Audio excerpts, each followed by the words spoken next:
3 വർഷങ്ങൾക്ക് മുൻപ് ഏതാണ്ട് ഇതേ സമയം ശ്രീകാന്ത് എന്ന യുവാവിനെ കാണാതായതാണ്. ഇന്നിതാ തിരോധാനം കൊലപാതകമായിരിക്കുന്നു. ശ്വാസം മുട്ടിച്ചു കൊന്ന് കശാപ്പ് കത്തികൊണ്ട് വെട്ടിനുറുക്കി നദിയിൽ തള്ളി. CBCID പിടികൂടിയത് ശ്രീകാന്തിന്റെ പിതാവിനെയും സുഹൃത്തുക്കളെയും. സ്വത്ത് ചോദിച്ചതിൽ പ്രകോപിതനായ പിതാവിന്റെ പ്രതികാര കൊലപാതകം.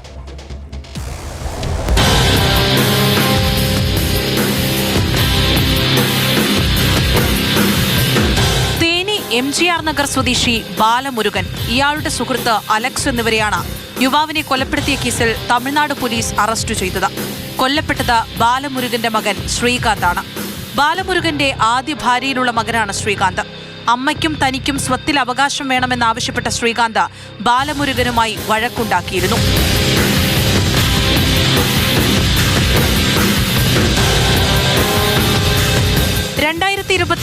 ജൂലൈ 9 ശ്രീകാന്തിനെ കാണാതാകുന്നത്.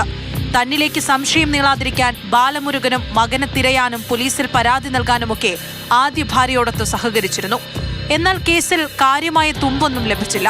ഇതോടെ ശ്രീകാന്തിന്റെ അമ്മ രാജലക്ഷ്മി മദ്രാസ് ഹൈക്കോടതിയെ സമീപിച്ചു. ഹൈക്കോടതി നിർദ്ദേശപ്രകാരം അന്വേഷണം CBCID ഏറ്റെടുത്തു. ബാലമുരുകന്റെ സുഹൃത്തുക്കളെ കേന്ദ്രീകരിച്ച് നടത്തിയ അന്വേഷണത്തിലാണ് കേസിൽ വഴിത്തിരിവുണ്ടായത്. CBCIDയുടെ ചോദ്യം ചെയ്യലിൽ പ്രതി അലക്സ് സംഭവം തുറന്നു പറഞ്ഞു. ശ്രീകാന്തിനെ കാണാതായ ദിവസം തന്നെയാണ് കൊല നടത്തിയിരിക്കുന്നത്. അരൺമനപ്പുത്തൂരിലെ മുല്ലനഗറിന് സമീപത്തെ ശ്മശാനത്തിന് സമീപം ശ്രീകാന്തിനെ ബാലമുരുകൻ, സുഹൃത്തുക്കളായ അലക്സ്, കറുപ്പസ്വാമി എന്നിവർ ചേർന്ന് ശ്വാസം മുട്ടിച്ച് കൊന്നുകളഞ്ഞു. ശേഷം കശാപ്പിന് ഉപയോഗിക്കുന്ന കത്തികൊണ്ട് മൃതദേഹം കൊത്തി നുറുക്കി മുല്ലപ്പെരിയാറിൽ നിന്നും വെള്ളമെത്തുന്ന കനാലിലെറിഞ്ഞു. ഡാമിൽ നിന്നും അധികം വെള്ളം കൊണ്ടുപോകുന്ന സമയമായതിനാൽ മൃതദേഹം കണ്ടെത്താനുമായില്ല.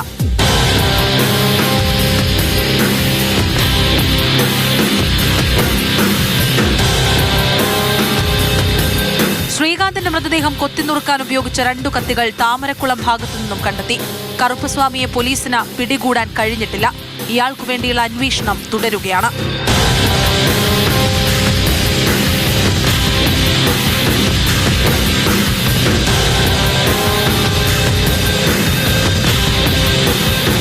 മാതൃഭൂമി ന്യൂസ്, ഇടുക്കി.